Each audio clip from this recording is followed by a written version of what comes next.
महाभारत का नाम सुनते ही कुरुक्षेत्र की पावन भूमि पर रथ पर सवार अर्जुन और सारथी बने योगेश्वर श्री कृष्ण की छवि सामने आ जाती है। इस भूमि पर भगवान ने अर्जुन को ऐसा उपदेश दिया जिसका पालन करके ही लोग कलयुग जैसे भयानक युग में भी अपने जीवन को सार्थक कर सकते हैं। महाभारत धर्म का युद्ध था। लाखों की संख्या में योद्धाओं, सैनिकों, हाथियों और अश्वों ने इसमें भाग लिया। कहा जाता है कि इतना बड़ा नरसंहार इतिहास में आज तक नहीं हुआ। बड़े से बड़े योद्धाओं और लाखों सैनिकों ने अपने प्राणों की बलि दी, परंतु कुछ योद्धा ऐसे भी थे जिन्होंने महाभारत को आरंभ से अंत तक देखा और कोई भी उन्हें युद्ध में मृत्यु तक नहीं ले जा सका। नमस्कार दर्शकों, द डिवाइन टेल्स में आपका स्वागत है। आज की कड़ी में हम लेकर आए हैं उन लोगों के नाम जो महाभारत युद्ध के पश्चात जीवित थे। आइए जानते हैं कौन है ये योद्धा। कृपाचार्य। महाभारत के सबसे शक्तिशाली योद्धाओं में कृपाचार्य का नाम सम्मिलित है। कहा जाता है कि कृपाचार्य को चिरंजीवी रहने का वरदान प्राप्त था। कृपाचार्य अश्वत्थामा के मामा और कौरवों के कुलगुरु थे। वे महाराज शांतनु के पुत्र थे। शांतनु को एक बार आखेट के समय जंगल में 2 शिशु मिले। इन दोनों का पालन पोषण उनके द्वारा ही किया गया। इन शिशुओं में एक बालक और एक कन्या थी। शांतनु ने बालक का नाम कृप और कन्या का नाम कृपी रखा। कृप ने शरद्वान गौतम से धनुर्विद्या की शिक्षा ली और आगे चलकर उन्होंने धृतराष्ट्र और पांडु पुत्रों को धनुर्विद्या की शिक्षा दी। कृतवर्मा। कृतवर्मा भोजराज हृदिक के पुत्र थे। वे यदुवंशी थे। एक बार मथुरा पर आक्रमण के समय भगवान कृष्ण ने पूर्वी द्वार की रक्षा का उत्तरदायित्व कृतवर्मा को ही दिया, क्योंकि कृतवर्मा श्री कृष्ण के सबसे साहसी और वफादार सैनिकों में से थे। इतना ही नहीं, महाभारत युद्ध से पूर्व भगवान कृष्ण ने कृतवर्मा को हस्तिनापुर भेजा था। वहां उन्होंने पांडवों, गुरु द्रोणाचार्य एवं विदुर से भेंट की और वापस आकर कृष्ण को हस्तिनापुर का हाल बताया। बाद में कृष्ण के आदेश पर ही कृतवर्मा ने कौरवों की सेना में सम्मिलित होकर अश्वत्थामा का साथ दिया। अश्वत्थामा। गुरु द्रोणाचार्य के पुत्र अश्वत्थामा के जीवित होने के विषय में तो हमने बहुत सी कथाएं सुनी हैं। कहा जाता है कि अश्वत्थामा के जन्म के समय उसके शीश पर एक अद्भुत मणि विद्यमान थी और इसी मणि के कारण युद्ध में कोई अश्वत्थामा को हानि नहीं पहुंचा सका। महाभारत में उसने भीम पुत्र घटोत्कच को भी परास्त किया था और घटोत्कच के पुत्र अंजन पर्वा का वध किया। अश्वत्थामा इतना बलशाली और पराक्रमी योद्धा था कि उसने अपने पिता द्रोण के साथ मिलकर पांडवों के विरुद्ध अपनी विजय लगभग निश्चित ही कर ली थी। जब पांडवों की सेना का संहार होने लगा, तब भगवान कृष्ण ने युधिष्ठिर से कहा कि वो यह बात फैला दे कि अश्वत्थामा मारा गया, परंतु युधिष्ठिर ने असत्य बोलने से मना कर दिया। तब भीम ने युद्ध स्थल में यह सूचना फैलाई कि अश्वत्थामा मारा गया, परंतु हाथी। जैसे ही द्रोण अंत के 2 शब्द सुन पाते, तब तक कृष्ण ने शंखनाद कर दिया और द्रोण को लगा कि उनके पुत्र अश्वत्थामा की मृत्यु हो गई। यह सुनते ही वे हताश और शोकाकुल होकर पृथ्वी पर बैठ गए और उन्होंने अपने अस्त्र शस्त्र त्याग दिए।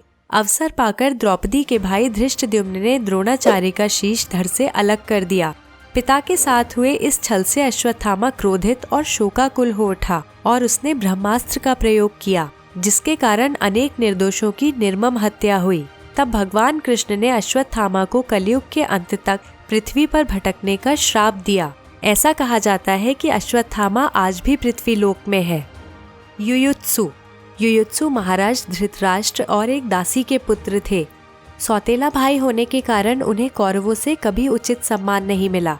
महाभारत युद्ध होने से पूर्व भीष्म पितामह द्वारा घोषणा की गई कि यदि कोई योद्धा अपना दल बदलना चाहे तो वो युद्ध आरंभ होने से पहले ऐसा करने के लिए स्वतंत्र है।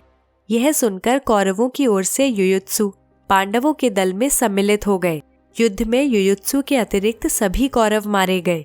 ऐसा कहा जाता है कि युयुत्सु के वंशज आज भी हैं। सात्विकी। सात्विकी और अर्जुन के घनिष्ठ संबंध थे। पूरे महाभारत युद्ध में सात्विकी की अर्जुन और भगवान कृष्ण के द्वारा रक्षा की गई। अभिमन्यु के वध के पश्चात अर्जुन ने शपथ ली कि वो अगले दिन सूर्यास्त से पहले जयद्रथ का वध कर देंगे और यदि वे ऐसा नहीं कर सके तो अग्नि समाधि ले लेंगे। इस पूरे अंतराल में युधिष्ठिर की रक्षा का उत्तरदायित्व अर्जुन ने सात्विकी को ही दिया। सात्यकी ने कौरवों के अनेक योद्धाओं जैसे सुदर्शन, मलेच्छों की सेना, जलसंधि, कर्ण का पुत्र प्रसन, त्रिगर्तों की गज सेना, भूरिश्रवा आदि को मार गिराया था। युधिष्ठिर। युद्ध स्थल में उन्होंने भीष्म पितामह, कृपाचार्य, गुरु द्रोणाचार्य और मामा शल्य से आशीर्वाद प्राप्त किया था। युद्ध समाप्त होने के बाद युधिष्ठिर ने वीर गति को प्राप्त हुए सभी सैनिकों का दाह संस्कार और तर्पण किया था। पांडवों के युद्ध में विजयी होने के पश्चात भगवान कृष्ण ने युधिष्ठिर का राज तिलक करा दिया। राज तिलक होने के बाद भी महाराज युधिष्ठिर ने एक राजा का धर्म तो पूरा किया, परंतु राज्य, संपत्ति, धन आदि से उन्हें कोई आसक्ति नहीं थी। भीम। पांडवों में सबसे बलशाली भीम दूसरे पांडुपुत्र थे जो जीवित थे। युद्ध में अनेक योद्धाओं के वध करने के अतिरिक्त भीम ने अंत में दुर्योधन का भी वध किया और दुर्योधन के वध के पश्चात युद्ध अंततः समाप्त हुआ। अर्जुन। पांडव के तीसरे पुत्र जिनके साथ स्वयं भगवान कृष्ण थे का वध करना किसी के लिए संभव नहीं था। अर्जुन पराक्रमी धनुर्धर थे। महादेव शिव से उन्हें पाशुपतास्त्र, अग्निदेव से आग्नेयास्त्र, अक्षय तुणीर और गांडीव धनुष प्राप्त हुआ एवं वरुण देव से नंदी घोष नाम का रथ प्राप्त हुआ। इसके अतिरिक्त गुरु द्रोणाचार्य ने अर्जुन को ब्रह्मशिर अस्त्र की शिक्षा दी। महाभारत युद्ध में भगवान कृष्ण और अर्जुन के संवाद से ही भगवत गीता का जन्म हुआ। हस्तिनापुर में 36 वर्षों के शासन के पश्चात सभी पांडव हिमालय के रास्ते स्वर्ग की ओर चले गए और इसी रास्ते में अर्जुन मृत्यु को प्राप्त हुए। नकुल और सहदेव। पांडवों में सबसे छोटे नकुल व सहदेव पांडु और रानी माद्री के पुत्र थे। युद्ध में उन्होंने अपने बड़े भाइयों को हर प्रकार से सहयोग और समर्थन दिया। भाइयों के अतिरिक्त उनके पुत्रों की रक्षा करने और कौरवों के विरुद्ध युद्ध करने में नकुल और सहदेव ने बड़ी भूमिका निभाई। कर्ण पुत्र वृषकेतु। पांडवों के भाई होने के बावजूद भी कर्ण ने कौरवों की ओर से युद्ध किया, क्योंकि सूत पुत्र होने के कारण उसे सबसे अधिक सम्मान दुर्योधन से ही प्राप्त हुआ था। अन्य लोगों से उसे पूरे जीवन केवल दुत्कार और अपमान ही मिला। सत्य जानने के बावजूद भी दुर्योधन का ऋणी होने के कारण उसने दुर्योधन का साथ दिया। कर्ण के पुत्र वृषकेतु ने भी पिता का सहयोग करने के लिए कौरवों की ओर से युद्ध किया। युद्ध क्षेत्र में कर्ण की मृत्यु के पश्चात पांडवों ने वृषकेतु को मानसिक रूप से बहुत सहयोग दिया था, इसलिए वृषकेतु और पांडवों के संबंध प्रगाढ़ हुए। भगवान कृष्ण। भगवान कृष्ण का नाम इस सूची में लाना एक औपचारिकता मात्र ही है। परमेश्वर को कौन हानि पहुंचा सकता है। महाभारत में भगवान ने शस्त्र नहीं चलाया, परंतु युद्ध में सबसे बड़ी भूमिका उन्हीं की थी।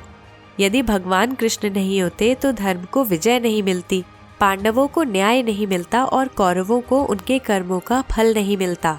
केवल धर्म की रक्षा के लिए युद्ध की रचना की गई और इसके सूत्रधार भगवान कृष्ण ही थे। उनकी युक्तियों का अनुसरण करके ही पांडवों को विजय प्राप्त हुई।